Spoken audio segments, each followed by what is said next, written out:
La situation actuelle est l'escalade au Moyen-Orient. Avant d'en arriver là, hier, nous avons eu Donald Trump aux côtés de Pete Hegseth. Pete Hegseth est monté sur le podium et a dit quelque chose de vraiment intéressant. Beaucoup de gens veulent savoir ce qui se passe. Et voici ce que Pete Hegseth a dit.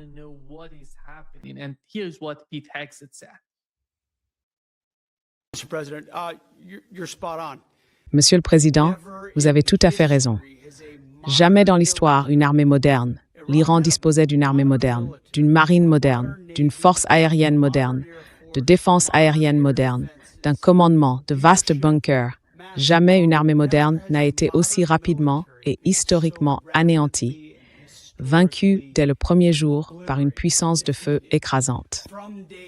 La campagne aérienne que nous avons menée, qu'Israël a menée à nos côtés, restera dans les annales véritablement. Et c'est parce que nous avons un président des États-Unis qui, lorsqu'il envoie ses combattants au front, leur délie les mains pour qu'ils puissent aller affronter et détruire l'ennemi avec la plus grande férocité dès le premier instant. Et c'est pourquoi nous nous considérons également comme partie prenante de cette négociation.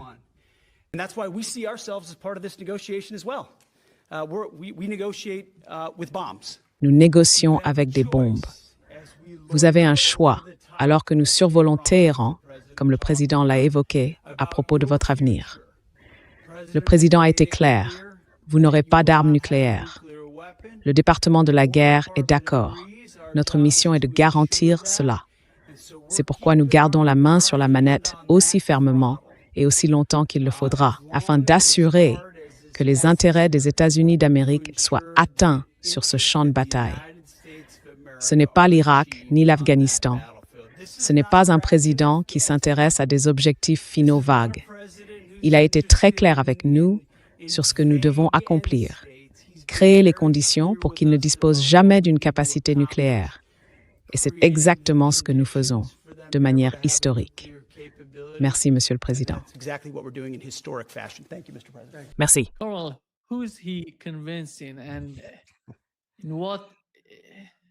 Quelle est la réalité de ce qui se passe en ce moment?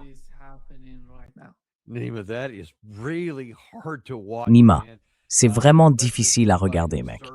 Surtout pour quelqu'un qui a fait carrière dans l'armée américaine et qui a lui-même effectué 4 déploiements en zone de combat. Je me dis juste, de quoi parle-t-il?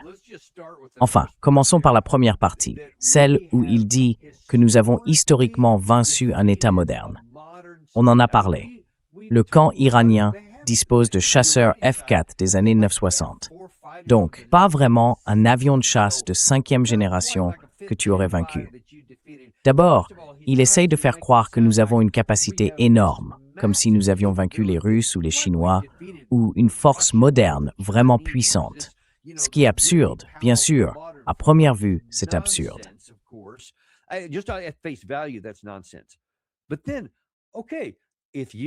Mais alors, d'accord, si vous les avez vaincus de manière historique, j'imagine que la guerre est terminée, non? Je veux dire, sortons le champagne, mec, parce qu'il est temps de planifier le défilé. Allons-y. Oh, attendez. Le détroit d'Ormuz est toujours fermé. Et nous avons tué beaucoup de gens en Iran. Mais ils ont encore une marine. Ils ont encore une force de roquettes, une force de missiles balistiques et une force de drones. Nous n'avons rien fait pour éliminer ces capacités. Peut-être que nous en avons affaibli certaines, mais nous ne les avons certainement pas anéanties, comme Israël en témoigne chaque jour. Et il y a ici des cibles assez importantes. Alors franchement, de quoi parlez-vous quand vous dites que nous avions, au passé, vaincu cette autre force?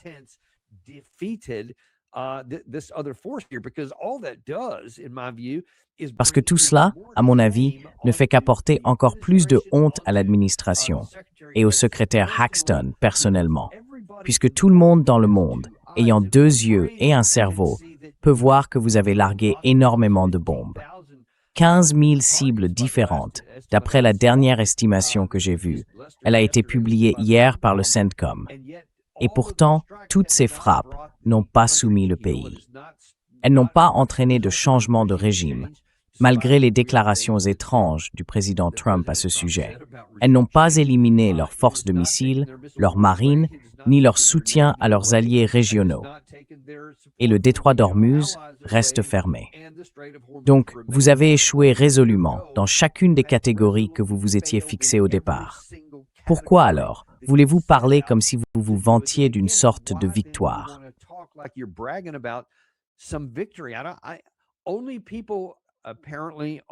Seules certaines personnes dans certains médias conservateurs qui continuent de répéter ces histoires semblent être les seuls à y croire. Et je ne sais pas vraiment dans quelle mesure ils y croient, ou s'ils se contentent simplement de répéter le récit. J'imagine qu'ils veulent juste dire à leurs partisans et à leurs soutiens, ne croyez pas ce que vous voyez, ne croyez pas ce que vous entendez. Les médias mensongers, les médias libéraux, ils vous trompent. Nous avons déjà gagné. Il ne reste plus qu'à nettoyer le champ de bataille. Ne vous inquiétez pas, nous avons gagné. J'imagine que c'est leur idée. Mais enfin, quand on applaudit devant cette émission télé, puis qu'on va à la station-service pour faire le plein, on se dit « Attends, c'est bien plus cher que la semaine dernière. » Ça, on ne peut pas le maquiller. Donc je ne sais pas quel est l'objectif ici. C'est étrange, non?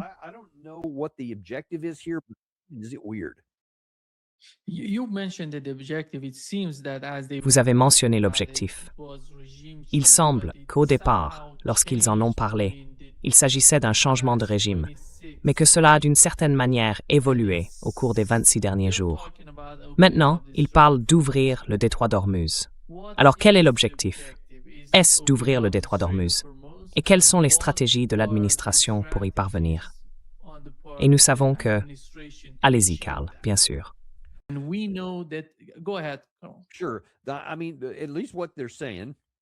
Je veux dire au moins ce qu'ils disent, c'est « Hey, que diriez-vous d'un règlement négocié? Ce serait génial. » Oh, attendez une minute, nous étions déjà en train de négocier 2 fois, puis nous sommes allés en guerre et avons essentiellement utilisé cela comme couverture militaire pour déclencher des conflits. Donc je veux dire, le camp iranien serait le plus grand des imbéciles sur la planète s'il croyait quoi que ce soit de ce que nous disons à ce stade. Et en ce moment, nous avons désespérément besoin qu'ils croient et qu'ils fassent confiance au fait que, quelle que soit la négociation proposée, nous la mènerions réellement à terme. Et bien sûr, on peut même remonter plus loin jusqu'au retrait de 2018 du JCPOA par cette administration. Ils ont littéralement réduit à néant toute apparence de crédibilité dans tout ce qu'ils disent. Pourquoi quelqu'un écouterait-il cela? Et pourtant, c'est exactement ce que nous faisons ici.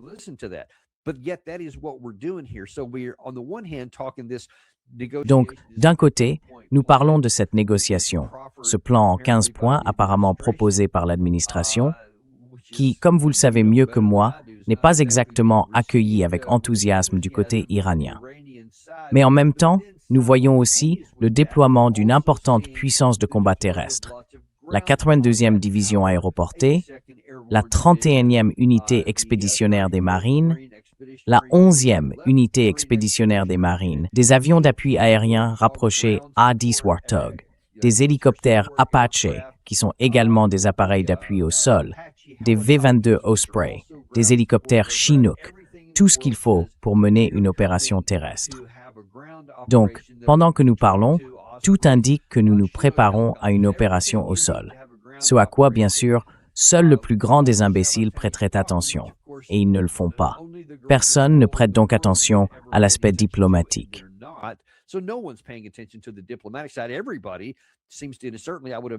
Tout le monde semble, et certainement, j'imagine, du côté iranien, se préparer à une opération terrestre quelque part, que ce soit à Karg, que ce soit, je crois que ça s'appelle l'île de Keshm, dans la courbe du détroit, ou peut-être ailleurs.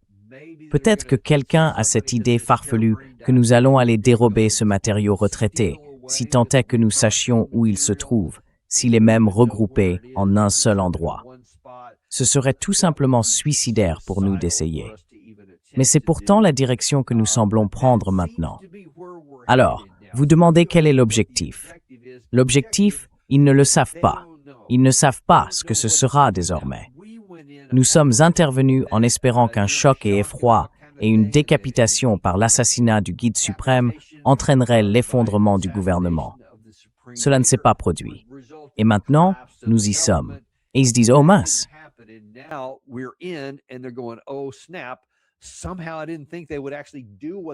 D'une certaine manière, je ne pensais pas qu'ils feraient réellement ce qu'ils avaient annoncé. Attaquer nos intérêts dans la région, attaquer Israël, attaquer les pays du Golfe membres du CCG. Ils avaient tout dit à l'avance et nous ne pensions pas qu'ils passeraient à l'acte. Trump l'a même dit publiquement. On l'avait interrogé environ 2 semaines avant que cela ne se produise, quand l'Iran affirmait qu'il allait le faire. Et il avait répondu, « Eh bien, ils l'ont déjà dit la dernière fois et ils ne l'ont pas fait. Ils ne prendraient pas ce risque. » Et puis, vous savez, je crois que l'Iran avait aussi laissé entendre qu'il fermerait le détroit d'Ormuz. De nombreux commentateurs disaient que c'était probable. Apparemment, nous ne pensions pas non plus que cela arriverait. Mais ensuite, toutes ces choses se sont bel et bien produites.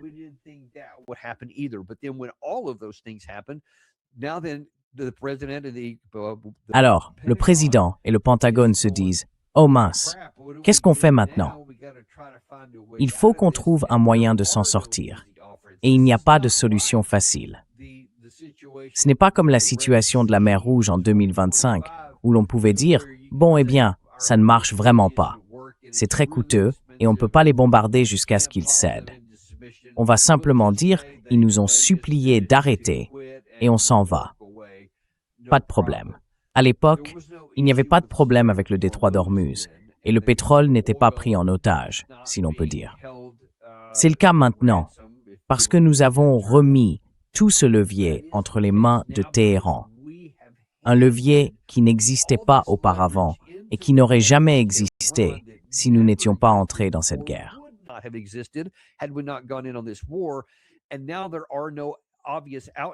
Et maintenant, il n'y a plus de sortie évidente, car tant que la partie iranienne reste ferme et endurante et comprend que oui, nous avons encore beaucoup de bombes à larguer et qu'il y aura encore beaucoup de morts, beaucoup de destruction et des dommages infligés à l'économie, si elle parvient à rester résolue, à conserver sa viabilité politique et à maintenir le contrôle de ce détroit, alors il n'y a aucune voie de sortie possible pour nous. Parce que plus cela dure, et dis-moi si tu penses que la partie iranienne peut réellement supporter un tel niveau de souffrance pendant une période prolongée, disons 12, 18, voire 24 mois. Et comme nous ne le pouvons pas, nous aurons de la chance si nous tenons encore 2 ou 3 mois.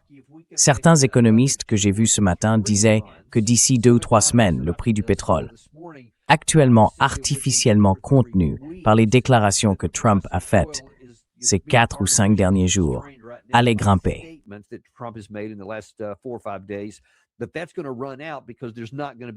Mais cela va s'épuiser, car il n'y aura pas assez de ressources physiques de pétrole pour réellement répondre aux besoins. Et puis, il y a le problème de l'urée et de toutes sortes d'autres choses par-dessus le marché. On ne peut pas faire durer cela beaucoup plus longtemps. Et à un moment donné, les principes du marché vont se manifester et les prix vont augmenter. Il n'y a pas de voie de sortie pour le président Trump. Et cela va commencer à provoquer des problèmes politiques, puis des problèmes économiques à grande échelle, ainsi que des pressions de la part de pays du monde entier pour mettre fin à cette situation. Ils vont donc faire pression sur le président Trump pour qu'il se retire. En résumé, Nima, il n'y a pas de stratégie. Il y a de la panique à la Maison-Blanche.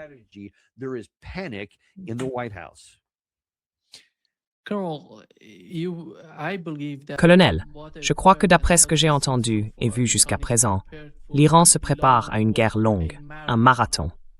Je pense que c'est la même stratégie que nous avons observée jusqu'ici avec l'armée russe. Ils ne sont pas pressés, mais ils sont prêts à se défendre. C'est pour cela qu'on perçoit une certaine sérénité. Aujourd'hui, tout semblait normal en Iran. En revanche, le maire israélien est apparu en direct et s'est effondré, en pleurs, en disant « Que se passe-t-il ici ?» Mais on ne voit pas ce genre de panique en Iran. Honnêtement, on ne le voit tout simplement pas.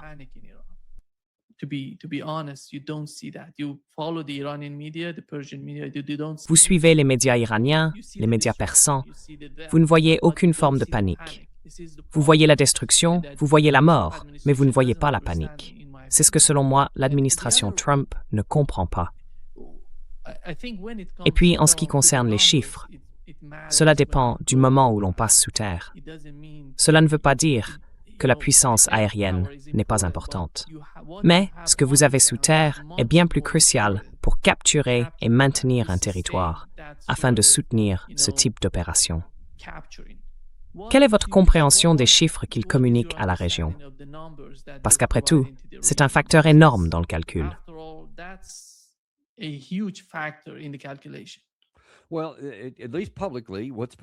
Eh bien, du moins publiquement, ce que l'on sait, c'est qu'en termes de force terrestre, il y a environ 3000 soldats de la 82e division aéroportée issus de la brigade de réaction rapide.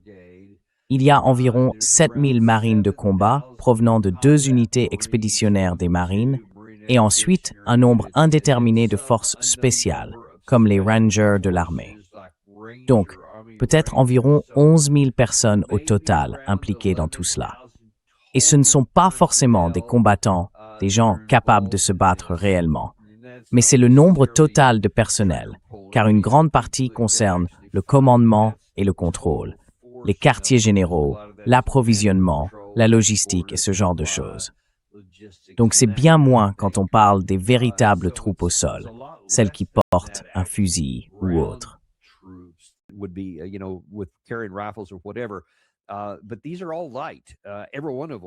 Mais ce sont tous des unités légères, chacune d'entre elles. Donc c'est quelque chose que tu peux utiliser pour... Enfin, ces gars-là sont conçus, vraiment chacun d'eux, pour intervenir et s'emparer d'opérations ou de portions de terrain, comme un aérodrome, uniquement dans le cadre d'une force plus importante, afin que des unités plus lourdes puissent venir et le maintenir. Ces forces ne sont pas conçues pour s'emparer d'un objectif et y rester pendant une longue période, ni pour créer une tête de pont et ensuite se lancer dans une sorte de mission de conquête au-delà pour prendre plus de territoire. Elles ne font que s'emparer d'une tête de pont, mais il faut d'autres forces. Et c'est là que ça devient étrange. Il n'y a pas d'autres forces dans la région.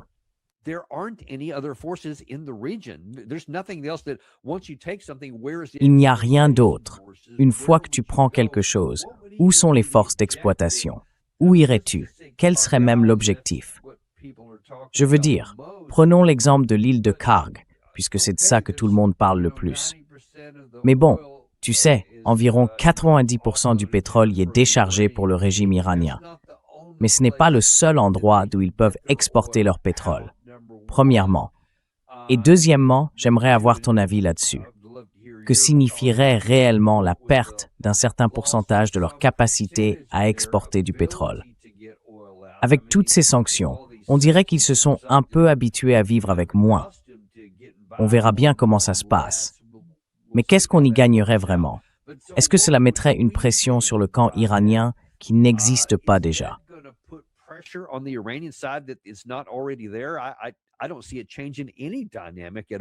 Je ne vois absolument aucun changement dans la dynamique. Donc je ne sais pas ce que tu pourrais y gagner, même si tu réussissais. Mais enfin, j'ai vu des déclarations de dirigeants du CGRI et de certains responsables politiques en Iran, disant en gros, Abbas Araghchi d'ailleurs, il y a plus d'une semaine et demie, a été l'un des premiers que j'ai vu en parler, et il disait « Oui, allez-y. Vous plaisantez?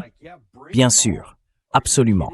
Nous attendrons les Américains sur le terrain. » Et on peut dire d'un côté que ce n'est que de la fanfaronnade, une manière d'afficher un visage courageux en public, parce qu'il y a aussi une guerre de communication en cours.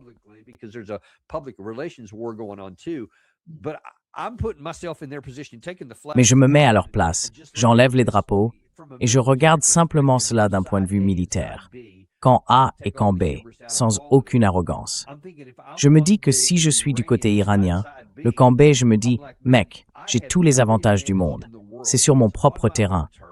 J'ai ces immenses chaînes de montagnes qui offrent d'énormes capacités défensives. Je connais le territoire. Je n'ai aucun angle mort logistique. Tout est ici. Eux viennent de milliers de kilomètres. Ils doivent maintenir ce pont logistique partout. Essence, carburant, munitions, tout doit venir de loin. Ils ne connaissent pas le terrain.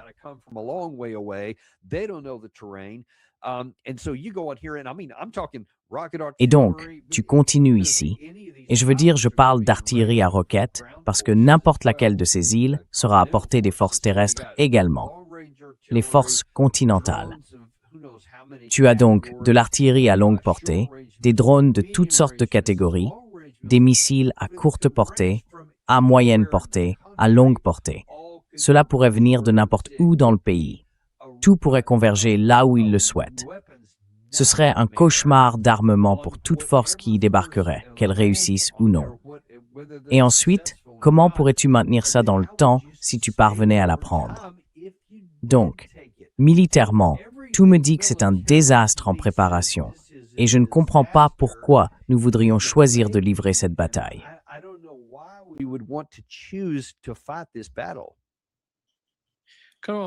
Carl, voici ce que l'ambassadeur des États-Unis auprès de l'OTAN a dit à propos de la tentative de forcer les alliés de l'OTAN à rejoindre le combat.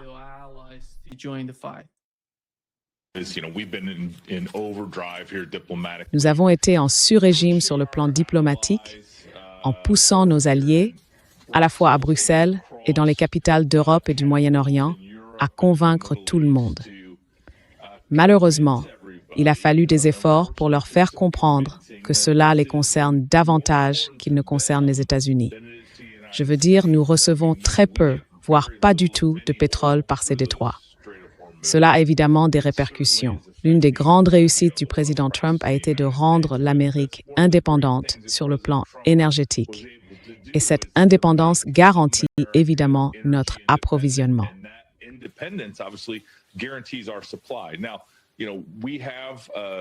Maintenant, vous savez, nous avons des alliés qui commencent enfin à se mobiliser. Je pense que depuis le début de ce conflit, ils étaient plutôt hésitants quant à ce qu'ils pouvaient apporter au combat ou à la manière dont ils pouvaient nous aider. Mais ils ont fait des choses qui, à mon avis, passent parfois inaperçues. Nous avons eu plusieurs alliés ici en Europe et au sein de l'OTAN qui ont fourni des bases et des autorisations de survol et des accès essentiels et cruciaux, que ce soit Souda Bay, où j'étais en Grèce, sur l'île de Crète, ou d'autres pays, dont l'Allemagne et la France, qui soutenaient notre capacité à.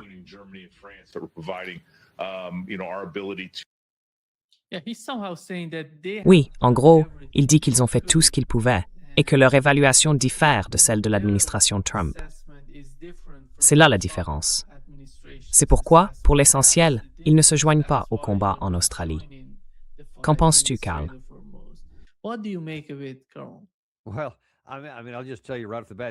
Eh bien, je veux dire, je vais te le dire tout de suite. Si le secrétaire Hegseth était une honte pour moi sur le plan militaire, ceci est une honte sur le plan diplomatique. Il parle de, tu sais, pourquoi ne font-ils rien? Et il essaye de faire valoir que nous sommes protégés. Franchement, je ne comprends pas leurs problèmes, parce que ce sont eux qui reçoivent beaucoup de pétrole du Golfe Persique. Nous, ça va, parce que nous sommes indépendants sur le plan énergétique. Non, nous ne sommes pas indépendants sur le plan énergétique. Nous importons, je n'ai pas vu le taux actuel, mais c'est quelque part entre 3 et 5 millions de barils par jour que nous importons en plus de ce que nous produisons, parce que c'est le mélange de différents carburants. Nous en avons besoin.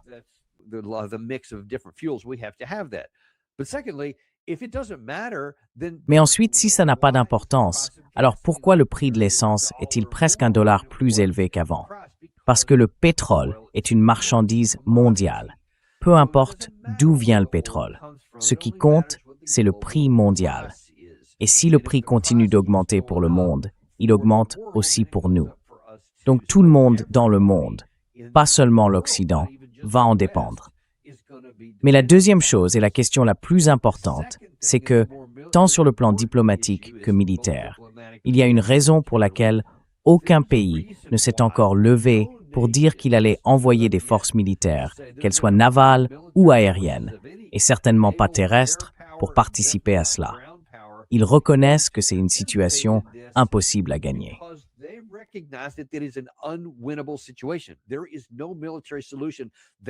Il n'existe pas de solution militaire qui nous permettrait de forcer l'ouverture du détroit d'Ormuz à un coût ou dans un délai acceptable. Il y a une raison pour laquelle notre marine, environ un tiers de ses effectifs, selon les rapports, est déjà déployée sur cette mission. Alors, pourquoi ne l'avons-nous pas ouvert? J'ai vu le général Jack Keane poser cette question la semaine dernière, et il a dit, eh bien, nous le pourrions, mais nous avons des obligations mondiales. Si nous le faisions, certes, nous pourrions escorter ces navires à travers le détroit, mais nous ne pourrions plus rien faire d'autre. C'est pourquoi nous avons besoin de l'aide de nos alliés.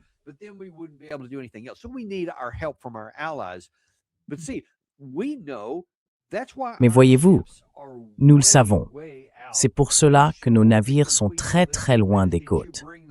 Nous savons que dès que vous les amenez ne serait-ce qu'en direction du golfe d'Oman, même avant d'atteindre le détroit, c'est comme un couloir de la mort le long du littoral iranien, sur environ 1300 km, qu'il faudrait traverser. Et vous savez, à mesure que l'on se rapproche du détroit et qu'on essaye ensuite de remonter vers Karg, etc., il devient impossible de faire avancer un navire jusque-là, même pour atteindre Karg dans le cadre d'une opération offensive, encore moins pour une mission d'escorte permanente.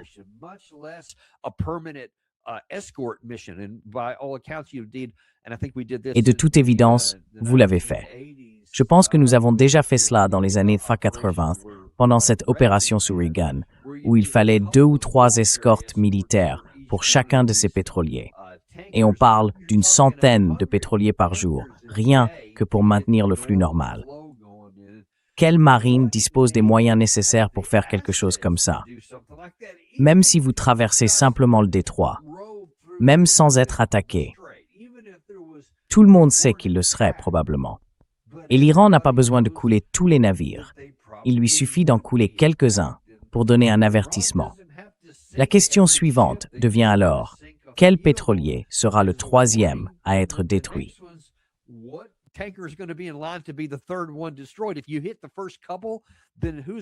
Si vous touchez les 2 premiers, qui voudra être le 3e? Celui qui ira au fond du golfe Persique. Personne ne fera ça. Donc c'est effectivement fermé, et il en faut très peu pour que l'Iran garde le contrôle. Ils n'ont même plus besoin de le miner. Je pense que ce serait plutôt une mesure de dernier recours. S'ils devenaient vraiment, vraiment désespérés, ils pourraient faire ça pour le bloquer complètement pour tout le monde. Mais ils n'en ont pas besoin pour l'instant. Rien que la menace suffit, car il y a déjà eu plusieurs pétroliers qui ont explosé de manière spectaculaire dans le golfe Persique, et les flammes ont donné des images impressionnantes, ce qui a effrayé tout le monde.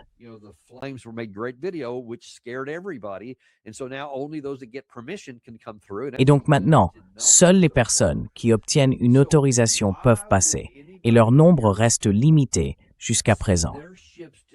Alors pourquoi quelqu'un en Europe enverrait-il ses navires faire ce que nos propres navires ne feront pas? Ce que nos navires ne peuvent pas faire. Parce que quoi qu'on dise publiquement, et quelles que soient les tentatives pour faire honte à nos alliés, comme l'ambassadeur essayait de le faire là, cela ne fonctionnera pas. Au bout du compte, la même logique qui nous empêche d'exposer nos navires au danger les empêchera d'exposer les leurs. Ils accepteront donc une forme de soutien vague. Nous sommes derrière vous, ou quelque chose du genre. Nous allons aider d'une manière ou d'une autre. Je crois que les Britanniques ont dit quelque chose comme « maintenir la sécurité du détroit d'Ormuz » ou une formule floue de ce type. Mais cela n'impliquait aucun engagement concret en matière de puissance militaire ni de calendrier.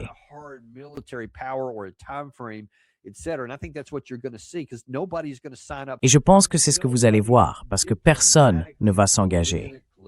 Personne, ni diplomatiquement, ni politiquement. Aucun pays européen ne pourrait survivre politiquement s'il disait « Très bien, je ne sais pas, je prends la Grèce, ou le Royaume-Uni, ou la France, je vais envoyer mes navires là-bas. Nous sommes avec vous, président Trump. » Et ensuite, leurs navires coulent au fond de la mer.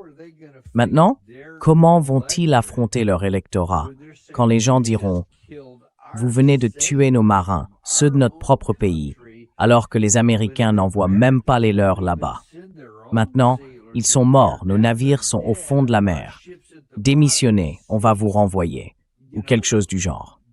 Personne ne voudrait affronter cela, parce que c'est exactement ce qui arriverait s'ils tentaient d'aller à l'encontre de ce que le CGRI a fait.